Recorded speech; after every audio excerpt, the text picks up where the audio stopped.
Well, I call the next part of the Dinner Special podcast the pressure cooker. I'm going to ask you 7 fast and fun questions that we want to know your answers to. Are you up for it? Deep breath. Yeah, Yeah, you're good? I think so. I don't know. We'll see. Okay, number one. Which food shows or cooking shows do you watch?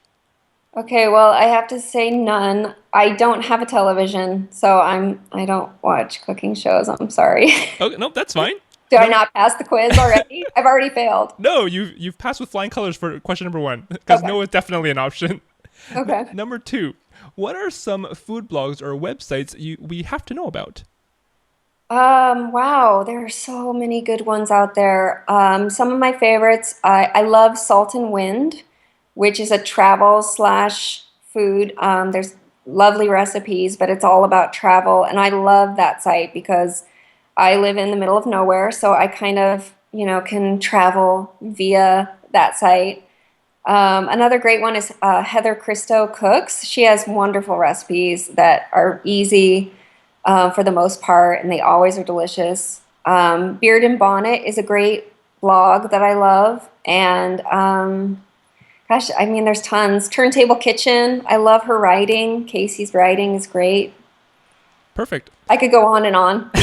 This is a good start. Okay. Number three, who do you follow on Pinterest, Instagram, Facebook, or Snapchat that make you happy? Oh, well, I'm a big Instagrammer. And obviously I follow mostly food bloggers or people in food. I really like Lisa Teely. She does With Style and Grace. And most of her photos are of her kids, but they're so stinking adorable. I love it. It makes me happy. Um, Mom's Kitchen Handbook is a other great one. That's Katie Morford. She has really great recipes and she has tons of school lunch ideas, which I steal all the time for my daughter who's in school. And like I said before, I love a sense of humor. I love ones that make me laugh. So one of my favorites is called Queen Bey Breakfast, which is photographs of Beyonce holding breakfast dishes, like superimposed breakfast food. It's really hilarious. It makes me laugh every time. Awesome. I'll have to check that one out. Yeah, I haven't seen that it's one great. before. Okay, It's cool. really great. Now, number four. What is the most unusual or treasured item you have in your kitchen? Let me think. Well, I have the world's ugliest wallpaper in my kitchen. I swear to God, it is crazy. It is a montage of flower pots and hanging flower baskets cut from different pieces of wallpaper. And when we first moved into our house, we've lived there 6 years now. It's embarrassing to admit that wallpaper still is up there, but now it's like a part of the kitchen. Right. And as much as I do want to get rid of it, it just continues to exist. And it's like it defines our kitchen. It's crazy. Have you grown to like it I or? don't know. I still hate it. But it's like I can't take it down. I mean, hopefully one day we will because it's really hideous. I don't ever think about it unless someone new is coming over, and then I'm like, oh my God, the wallpaper. But yeah, it's pretty awesome. Cool. Number five. Name one ingredient you used to dislike that you now love. Um,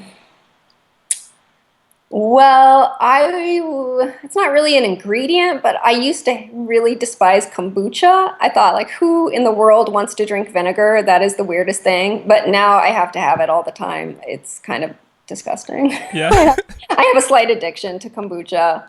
I used to despise it. I used to make fun of people who drank it, and now I am one of those people. Well, I mean, I guess you just never know in this lifetime what you'll end up It's liking. true. It's true. I'm becoming old and I can't drink soda anymore. So now I drink kombucha.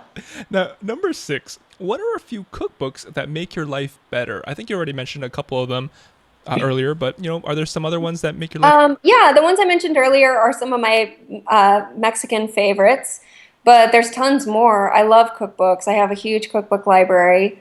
Some of the ones I've recently been reading and rereading is Feast by Sarah Copeland. It's a vegetarian cookbook that's just gorgeous and has such delicious recipes. Another one that I've been poring over is The New Midwestern Table by Amy Thielen. It really encompasses this region that I live in, this upper Midwest region of the world, and she's just an excellent writer. And another one that this time of year I always have cracked open in my kitchen is called Blue Ribbon Preserves because now I'm canning. I mean, I have tomatoes coming out every orifice, so I'm canning, canning, canning. And it's a book about canning, and I always follow her recipes to a T, and they always work beautifully. Perfect. And finally, number 7, what song or album makes you want to cook? Oh, well, I know you wouldn't know it from looking at me, but I have a hip hop heart. I love hip hop. So Yeah, usually if I'm cooking or testing recipes or working in the kitchen, I have on Macklemore. I love his work. Mos Def, Talib Kweli. I also love 90s hip hop, like old school. So I have, the Pandora summertime radio on all the time. But it's perfect. mostly hip hop, yeah. Awesome. Well, congratulations, Kate. You have officially survived the pressure cooker.